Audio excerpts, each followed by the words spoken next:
kasih Bapa yang baik, kami butuh Tuhan, peganglah tangan kami setiap hari. Haleluya. Engkau ada bersamaku di setiap musim hidupku. Tak pernah kau biarkan ku sendiri.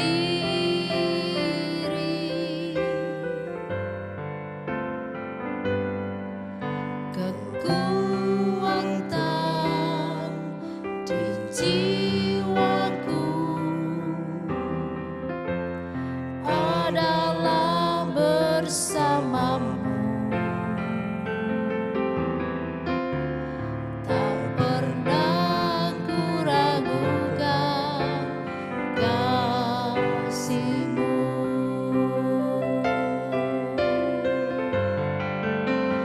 Bersamamu Bapa,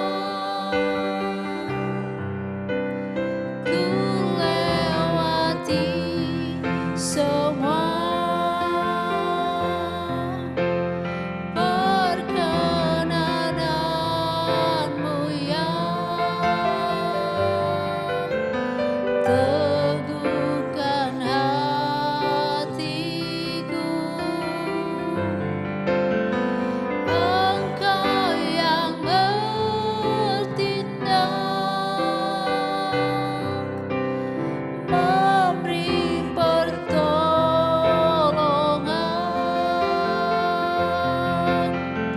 Anugerah-Mu besar melimpah bagiku.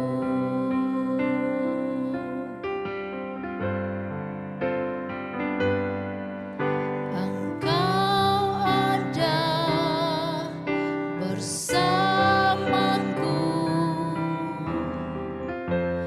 di setiap musim hidupku. Tak pernah kau biarkan ku sendiri.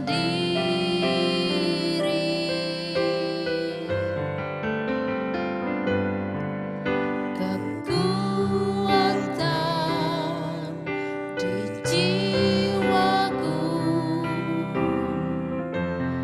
adalah bersamamu.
kami bersyukur, Tuhan menyertai, Tuhan memimpin.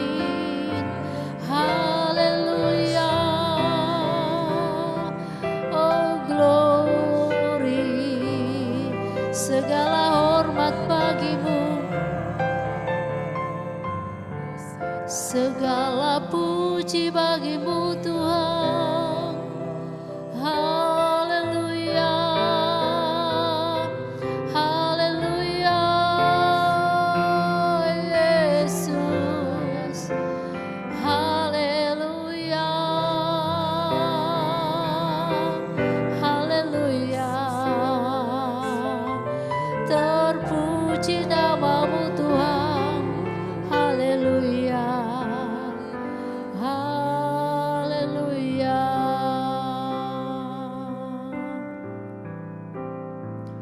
haleluya.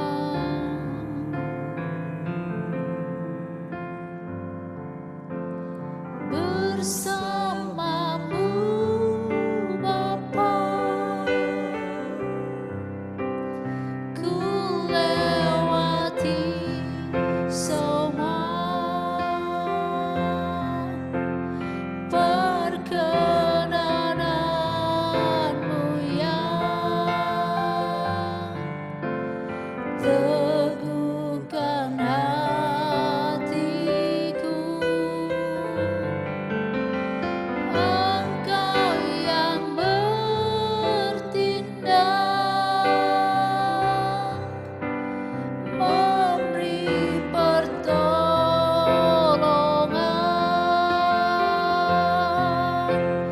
anugerahmu besar melimpah bagiku.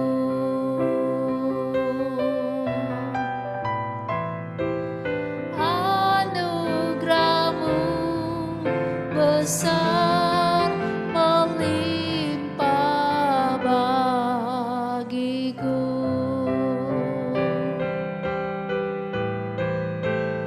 Anugerahmu besar melimpah bagiku.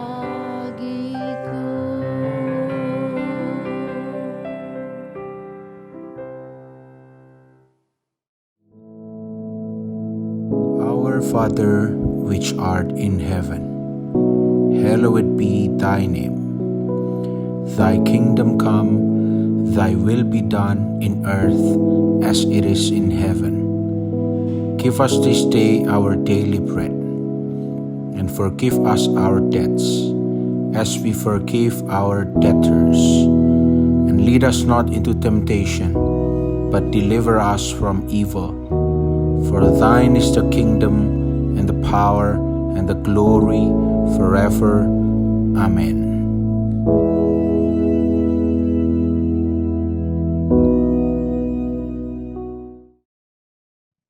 Shalom, selamat pagi Bapak Ibu Saudara yang dikasihi Tuhan. Pagi hari ini kita patut bersyukur karena kemurahan Tuhan kita masih bisa menikmati kebaikan Tuhan. Saya harap semuanya dalam keadaan yang baik, sehat, ya, luar biasa. Pagi hari ini kita boleh sama-sama belajar kebenaran firman Tuhan. Baik, mari kita lihat di dalam Yakobus pasal 1 ayat 12. Yakobus pasal 1 ayat 12. Ya, kalau sudah ketemu kita akan sama-sama membacanya. Saudara bisa menyimak dalam Alkitabnya masing-masing. Begini bunyi kebenaran firman Tuhan.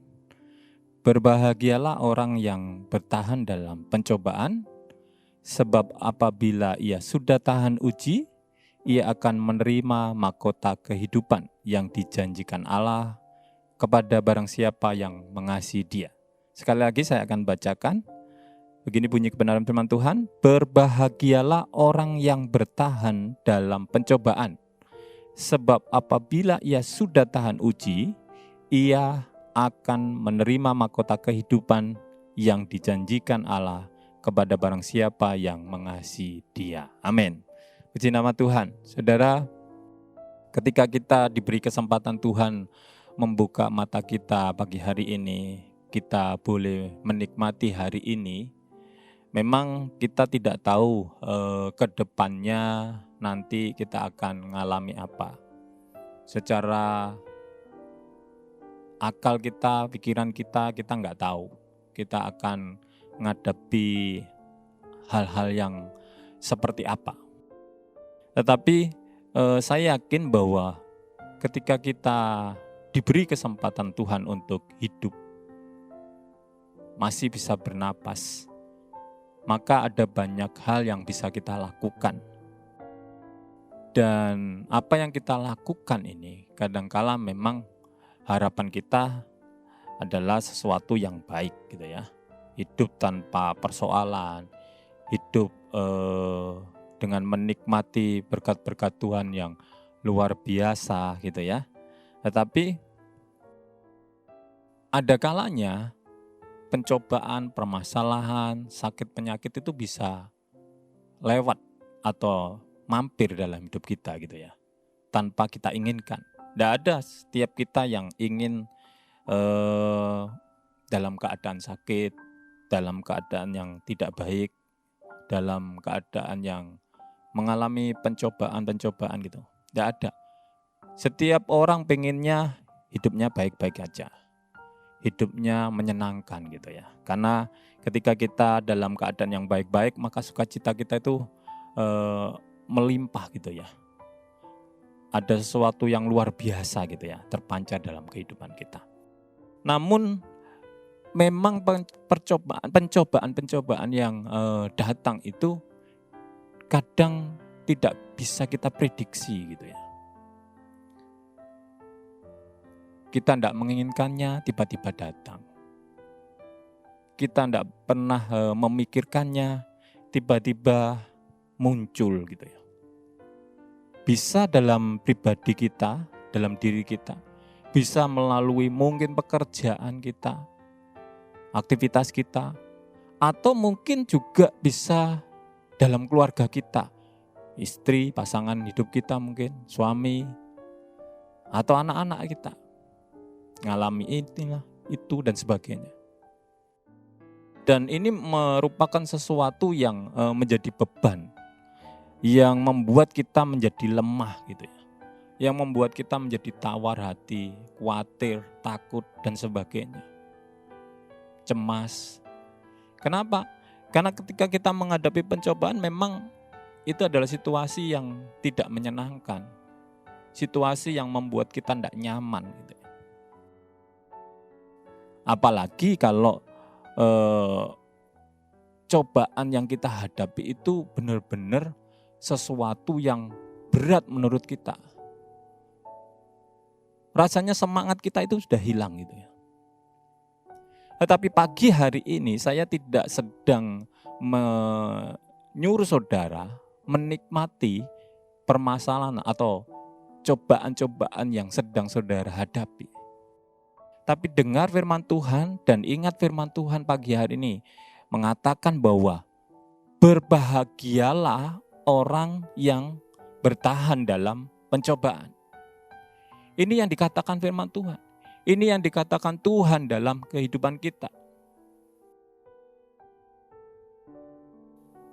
Kalau Bapak Ibu Saudara pagi hari ini sedang hadapi permasalahan, cobaan, pekerjaan mungkin, cobaan dalam rumah tangga, dan lain sebagainya. Jangan fokus pada persoalan yang saudara hadapi atau cobaan-cobaan yang saudara hadapi pagi hari ini. Tapi fokus apa yang dikatakan Tuhan, yang dikatakan dalam Yakobus 1 ayat 12 ini. Berbahagialah orang yang bertahan dalam pencobaan. Orang yang bertahan dalam pencobaan. Saudara, pagi hari ini Tuhan pengen kita ini bertahan. Kita bertahan. Bukan menikmati pencobaan. Bukan terbebani dengan pencobaan. Tetapi bertahan. Saya tahu ini merupakan sesuatu yang gak gampang. Karena saya juga pernah mengalami situasi dalam pencobaan. Tapi kalau Tuhan pagi hari ini mengatakan berbahagialah orang yang bertahan, artinya Tuhan tahu bahwa orang yang bisa bertahan dalam pencobaan itu adalah satu pribadi yang istimewa di hadapan Tuhan. Yang akan mendapatkan kebahagiaan. Orang yang bisa bertahan dalam pencobaan yang dihadapi adalah orang-orang yang akan menikmati kebahagiaan. Dan ini dijamin oleh Tuhan. Tuhan katakan bahwa kalau kita bisa bertahan dalam pencobaan yang kita hadapi, kita pasti menjadi orang-orang yang berbahagia. Oleh sebab itu pagi hari ini jangan kita terlena dan tertipu dengan apa yang iblis lakukan dalam kehidupan kita. Iblis datangkan pencobaan-pencobaan, persoalan-persoalan dalam kehidupan kita. Ya tujuannya memang untuk membuat kita kehilangan sukacita. Tujuannya adalah untuk menjauhkan kita dari Tuhan. Tujuannya adalah untuk supaya kita semakin tidak percaya lagi kepada Tuhan. Tapi pagi hari ini, kalau kita mau fokus kepada kebenaran firman Tuhan, fokus pada apa yang Tuhan katakan, maka ada sesuatu yang berbeda. Cara pandang kita akan berbeda. Yang harusnya ketika dalam pencobaan, dalam persoalan kita menjadi tawar hati, kita menjadi gelisah, kita menjadi takut, khawatir. Tapi karena kita tahu, oh Tuhan menjamin kalau saya bertahan, saya akan jadi pemenang. Saya akan menjadi orang yang berbahagia. Saya akan menjadi orang-orang yang akan menikmati mujizat Tuhan. Ini yang Tuhan sedang siapkan untuk kita. Banyak kali orang menjadi kecil hati gitu ya, ketika menghadapi pencobaan-pencobaan hidup gitu ya. Masalah-masalah hidup yang datang dalam kehidupan kita. Rasanya kita sudah loyo. Aduh masalah lagi ya, aduh masalah lagi. Saudara, ketika kita fokus dan melihat permasalahannya atau cobaan-cobaan yang kita hadapi, maka itulah yang terjadi. Daging kita lemah. Sekali lagi, Tuhan ingin kita bertahan, tahan uji. Kenapa? Karena itu yang dikehendaki Tuhan. Gimana supaya kita bisa tahan uji? Yang pertama, saudara harus mempunyai respon yang benar terhadap apa yang saudara hadapi. Saudara, kalau kita mengalami pencobaan-pencobaan, saudara bisa teliti.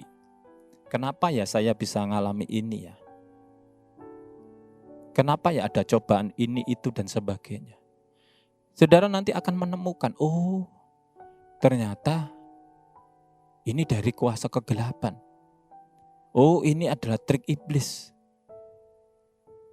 Oh ini adalah sesuatu tipu muslihat dari kuasa kegelapan. Supaya saya tidak menikmati berkat Tuhan.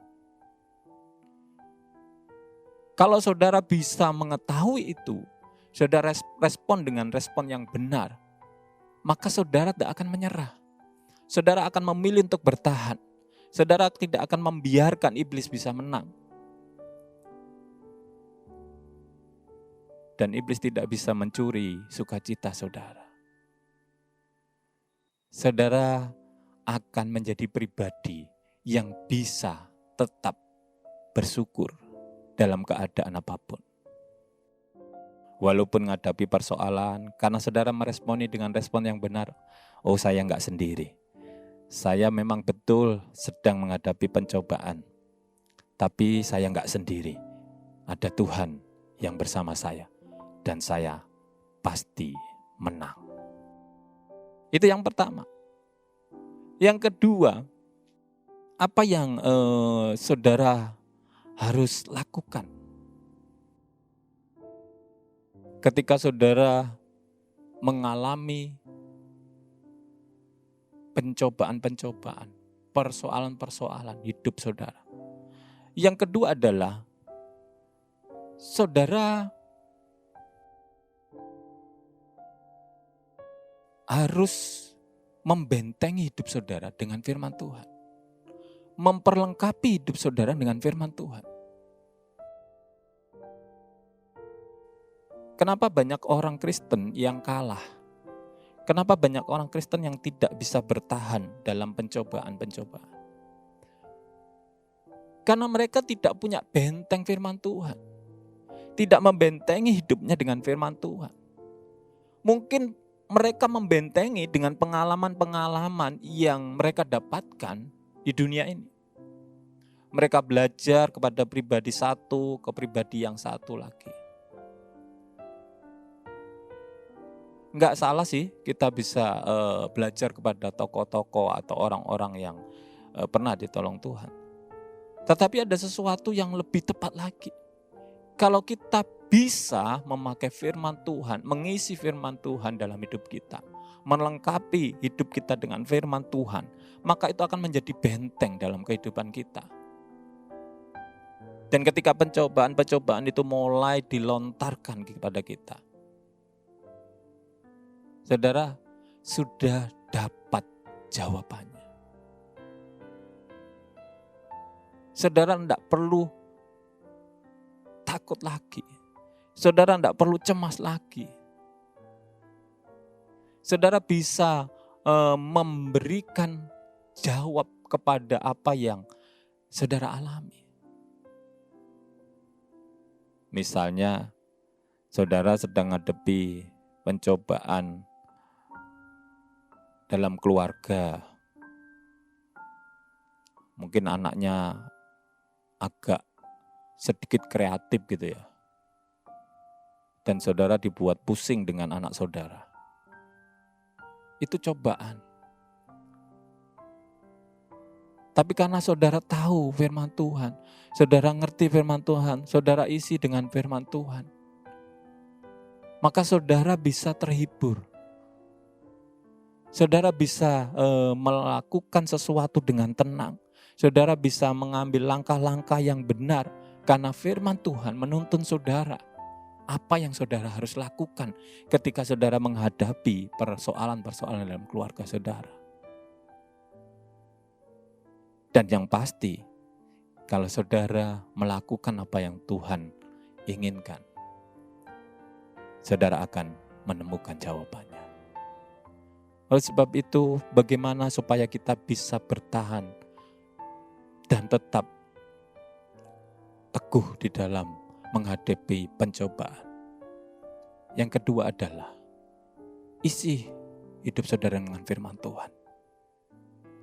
Karena firman Tuhan itu akan menjadi benteng dalam kehidupanmu, yang akan memberikan tameng dari panah-panah si jahat.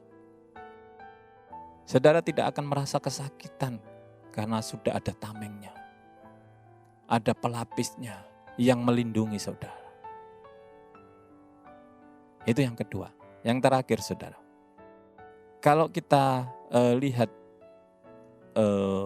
sebenarnya kebanyakan manusia itu dicobai karena keinginannya sendiri. Kalau kita baca di dalam Yakobus pasal yang pertama ayat 14 itu dikatakan tiap-tiap orang dicobai oleh keinginannya sendiri karena ia diseret dan dipikat olehnya. Namun jika kita tetap melekat kepada Tuhan, kita tidak akan diseret dan dipikat oleh keinginan diri sendiri. Banyak sekali pencobaan-pencobaan itu kalau kita renungkan, itu muncul dari keinginan kita. Keinginan daging kita. Yang akhirnya itu menjadi pencobaan kehidupan di dalam hidup kita. Mungkin misalnya terlilit hutang. Saya kok punya utang banyak ya? Loh kenapa kok sampai bisa berutang? Iya, saya kepingin ini, saya pengen itu, lihat tetangga punya ini, saya pengen, saya beli, gak bisa beli, saya ngeredit, dan akhirnya gak bisa bayar. Saudara, sebenarnya pencobaan itu datang karena keinginan kita sendiri. Bisa. Bagaimana kita mengatasinya? Saudara harus menjadi pribadi yang tetap melekat sama Tuhan. Kalau saudara menjadi pribadi yang melekat kepada Tuhan, saudara tidak akan terseret dengan keinginan-keinginan daging saudara. Memang masih ada keinginan-keinginan daging kita itu muncul. Manusiawi ketika kita menginginkan sesuatu. Pengen punya rumah, pengen punya mobil, pengen punya ya sesuatu yang dimiliki banyak orang di sekitar kita. Itu keinginan-keinginan wajar. Tapi kalau hidup kita ini melekat sama Tuhan, ada kalanya Tuhan itu kasih hikmat untuk seperti memberitahukan kita punya keinginan, tapi Tuhan jangan dulu. Tunggu waktunya.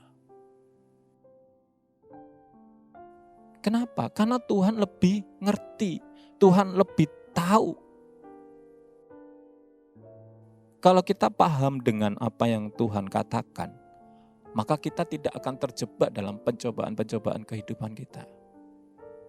Oleh sebab itu, melekat sama Tuhan.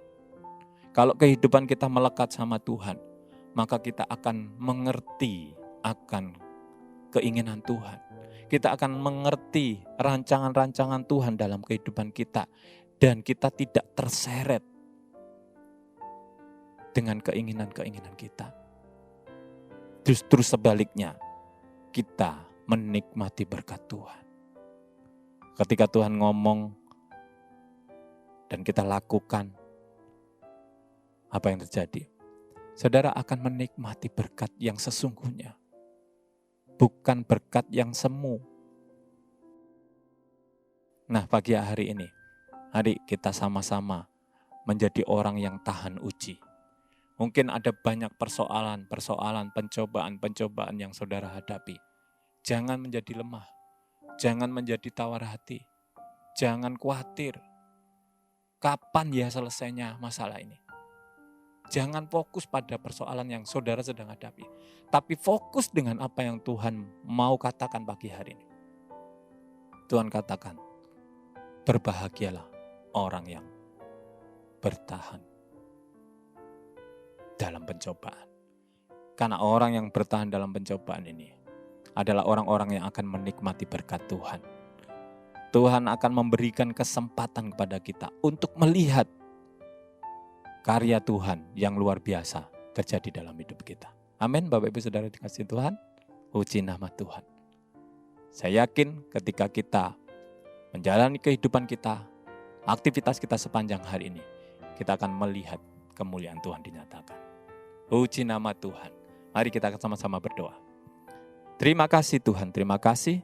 Kami bersyukur pagi hari ini Engkau boleh memberikan nasihat kepada setiap kami Tuhan, untuk kami tetap boleh bertahan dalam persoalan-persoalan yang kami hadapi. Karena kami tahu Tuhan, Engkau sedang menyediakan berkat bagi kami. Engkau sedang menyediakan kemenangan bagi kami. Dan kami tahu Tuhan, ketika kami menghadapi persoalan-persoalan ini Tuhan, kami adalah orang-orang yang berbahagia. Karena Engkau sudah menjamin untuk kami menikmati kemenangan demi kemenangan.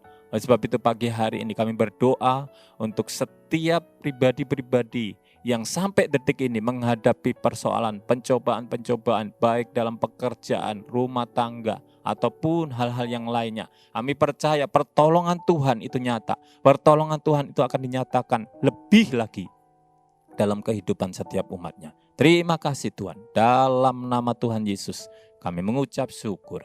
Haleluya. Amin. Selamat pagi, Tuhan Yesus memberkati.